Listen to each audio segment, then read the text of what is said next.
এরকম lithium ion battery pack charge করতে আমরা এরকম চার্জার কিংবা অ্যাডাপ্টার ব্যবহার করি, সাথে অবশ্যই ব্যবহার করি একটি বিএমএস বা ব্যাটারি ম্যানেজমেন্ট সিস্টেম। প্রচলিত ব্যাটারির মধ্যে আরও আছে লেড অ্যাসিড বা ড্রাই সেল ব্যাটারি। এগুলো কম্পিউটার ইউপিএসে ব্যবহৃত হয়। ইউপিএসের ভেতরে থাকা ট্রান্সফরমার এবং সার্কিটের মাধ্যমে এগুলো চার্জ হয়। আরও আছে বড় সাইজের লেড অ্যাসিড ব্যাটারি, যেগুলো এরকম চার্জার ব্যবহার করে চার্জ করা যায়। আরও আছে এ সময়ের জনপ্রিয় লিথিয়াম আয়রন ফসফেট ব্যাটারি। এগুলো চার্জ করতেও আছে আলাদা চার্জার, সাথে বিএমএসও প্রয়োজন হয়। যে কোনো ব্যাটারি সেফ চার্জিংয়ে দরকার হয় অটো কাট সিস্টেম। আমাদের আজকের ভিডিওটিও এই অটো কাট সার্কিট নিয়ে। মূলত এক্সপেরিমেন্টের উদ্দেশ্যে ছোট্ট এই সার্কিটটি ডিজাইন করা।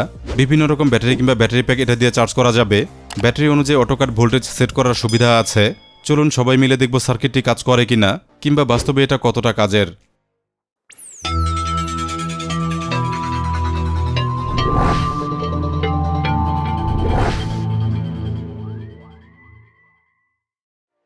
এই ভিডিওটি স্পন্সর করেছে জেএলসি পিসিবি। প্রজেক্টটি করার জন্য পিসিবিগুলো তারাই বানিয়ে দিয়েছে। জেএলসি পিসিবি তৈরি করে বিশ্বের অন্যতম হাই কোয়ালিটি সার্কিট বোর্ড। সবগুলোই হয় পরিচ্ছন্ন এবং প্রফেশনাল মানের। আপনিও চাইলে 1 থেকে 32 লেয়ার পর্যন্ত পিসিবি বানিয়ে আনতে পারবেন তাদের কাছ থেকে। 6 লেয়ার পিসিবিতে এখন পাবেন ফ্রি ভিয়া ইনপেড ইঞ্জিনিয়ারিং সার্ভিস। জেএলসি পিসিবিতে আরও পাবেন ফ্লেক্স এবং transparent PCB, high precision stencil সহ পাবেন পিসিবি অ্যাসেম্বলি সার্ভিস। যে কোনো পিসিবির জন্য এই ভিডিও ডেসক্রিপশন চেক করুন, রয়েছে বিভিন্ন ডিসকাউন্ট লিঙ্ক। পিসিবির এই ডিজাইনটি তৈরি করা মূলত ব্যাটারি চার্জ করার উদ্দেশ্যে। দেখুন খুবই অল্প পরিমাণ কম্পোনেন্ট ব্যবহার করা হয়েছে, দামেও যেগুলো খুব একটা বেশি নয়। চলুন ডিজাইনটি দেখি। ব্যাটারি অনুযায়ী এখানে ডিসি ইনপুট দেওয়া যাবে। হতে পারে এরকম অ্যাডাপ্টার কিংবা চার্জার, কিংবা হতে পারে সোলার প্যানেল। 14 ভোল্টের আশেপাশে হলেই এটা কাজ করবে। সার্কিটটিতে মূল কন্ট্রোলার আইসি হবে এটা। এখানে বসবে একটি TL431 অ্যাডজাস্টেবল শান্ট রেগুলেটর, যেটাকে আরও বলা যায় প্রোগ্রামেবল জেনার ডায়োড। এটা দিয়ে ব্যাটারি ভোল্টেজ মনিটর হবে, সাথে 2টি মসফেটও সুইচিং হবে। এখানে রয়েছে একটি ভেরিয়েবল রেজিস্টর। এটার মাধ্যমে কাট অফ ভোল্টেজ সেট করা যাবে, অর্থাৎ কত ভোল্টেজে চার্জ বন্ধ হয়ে যাবে তাই এটা দিয়ে সেট করা যাবে। এপাশে আছে 2টি IRF Z44N মসফেট। এগুলোর মাধ্যমে কারেন্ট সুইচিং হবে। চার্জিংয়ের ক্ষেত্রে অটো কাট করবে এগুলো। রিভার্স পোলারিটি প্রোটেকশনে আছে একটি ডায়োড। ব্যাটারি থেকে ভোল্টেজ এটার কারণে ব্যাকফিড হবে না। এরপর মাঝখানে রয়েছে এক সেট রেজিস্টর। এগুলো ভোল্টেজ ডিভাইডারের কাজ করবে। ভোল্টেজ ডাউন করে মেইন আইসিতে পাওয়ার সরবরাহ করবে। চার্জিং স্টার্ট করতে কাজ করবে এই বাটনটি। চার্জ বন্ধ করা যাবে এই বাটনটি দিয়ে। চার্জিং স্ট্যাটাস বোঝার জন্য আছে 2টি ইন্ডিকেটর এলইডি। এটা দিয়ে চার্জিং বোঝা যাবে এবং এটা দিয়ে ফুল চার্জ বোঝা যাবে। সবশেষে এটা হবে আউটপুট, যেটা সরাসরি ব্যাটারি কিংবা ব্যাটারি প্যাকে যাবে। কমপ্লিট ডিজাইনটি অর্ডার করে দিয়েছিলাম জেএলসি পিসিবিতে। jlcpcb.com এ লগ ইন করে গার্বার ফাইলটি আপলোড করে দেই। আপলোড কমপ্লিট হলে সার্কিটটি দেখতে লাগছিল এরকম। সিলেক্ট করেছিলাম FR4 বোর্ড। ডিজাইন অনুযায়ী পিসিবিগুলো হবে 2 লেয়ারে।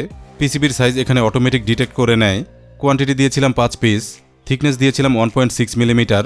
দিয়েছিলাম সবুজ কালার পিসিবি। এরপর সেভ টু কার্ট করে নেই। কার্ট করা হয়ে গেলে ভিউ কার্ট। এখান থেকে পিসিবিটি সিলেক্ট করে নেই। এরপর সিকিউর চেকআউট। এখানে শিপিং অ্যাড্রেস সঠিকভাবে দিতে হয়। বেশ কয়েকটি শিপিং মেথড আছে। খরচ কমাতে আমি দিয়েছিলাম ই-পোস্ট। এতে পোস্ট অফিসের মাধ্যমে সহজেই হাতে পাওয়া যায়। এরপর পে ডিরেক্ট সিলেক্ট করি। চাইলে রিভিউ করিয়েও অর্ডার করা যায়। আমি সরাসরি অর্ডার সাবমিট করি। পেমেন্টের ক্ষেত্রে বেশ কয়েকটি মেথড আছে। আমি পেমেন্ট করি ডুয়াল কারেন্সি কার্ডে। এভাবেই অর্ডারটি কমপ্লিট করে ফেলি। এরপর অপেক্ষার পালা। 14 দিনের মধ্যে হাতে পেয়ে যায় পিসিবি বোর্ডগুলো। এবার বোর্ডগুলো দেখুন। প্রত্যেকটি বোর্ড খুবই চমৎকার দেখতে। হাতে নিলেই বোঝা যায় কেমন কোয়ালিটি এগুলোর। প্রত্যেকটি বোর্ড খুবই নিখুঁতভাবে করা। পরিচ্ছন্ন ট্রেস, সাথে শাইনি লুক। দেখতেই এগুলো দারুণ লাগে। চলুন এবার পার্টসগুলো অ্যাসেম্বল করে ফেলবো। দেখতে হবে সার্কিটটি কাজ করে কিনা। প্রথমে রেজিস্টরগুলো বসিয়ে নেব। একটি 4.7K রেজিস্টর, একটি 2.2K রেজিস্টর, একটি 10K রেজিস্টর, আরও একটি 10K রেজিস্টর। এরপর বাটন 2টি সেট করে ফেলব। হয়ে গেলে 2টি এলইডি বসিয়ে ফেলব। ফুল চার্জের জন্য গ্রিন এলইডি, চার্জ রানিংয়ে দেব রেড এলইডি। এরপর ডায়োডটি বসিয়ে ফেলব। এখানে 5408 ডায়োডটি বড় হয়ে গেছে, বদলে ব্যবহার করেছি একটি 5817 শর্টকি ডায়োড। এরপর বসিয়ে ফেলব 2টি মসফেট, দুটোই IRF Z44N মসফেট। এরপর একটি 10K ভেরিয়েবল রেজিস্টর। হয়ে গেলে হাতে নেব TL431 আইসি, এই সার্কিটে যেটাকে বলা যায় মেইন কন্ট্রোলার। এটা বসিয়ে ফেলব। বাকি রইল 2টি পাওয়ার কানেক্টর। ইনপুটে একটি 2 পিন টার্মিনাল ব্লক, আউটপুটে একটি 2 পিন টার্মিনাল ব্লক। সমস্ত পার্টস অ্যাসেম্বলি হয়ে গেল। এখন সবগুলো সোল্ডার করে ফেলতে হবে।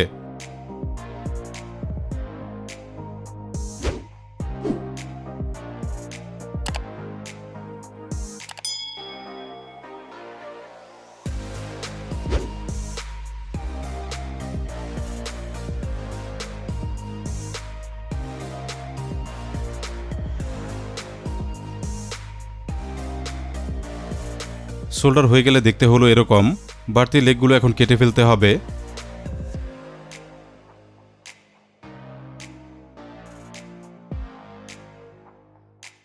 ওয়াশ করলে এখন সার্কিটটি ব্যবহারের জন্য রেডি। কমপ্লিট সার্কিটটি দেখতে হলো এরকম। আমরা তৈরি করে ফেললাম একটি ছোটখাটো ব্যাটারি চার্জিং অটোকাট সার্কিট। সময় হলো টেস্ট করে দেখার। দেখতে হবে এটা কাজ করে কিনা, কিংবা আসলেই কেমন কাজ করে।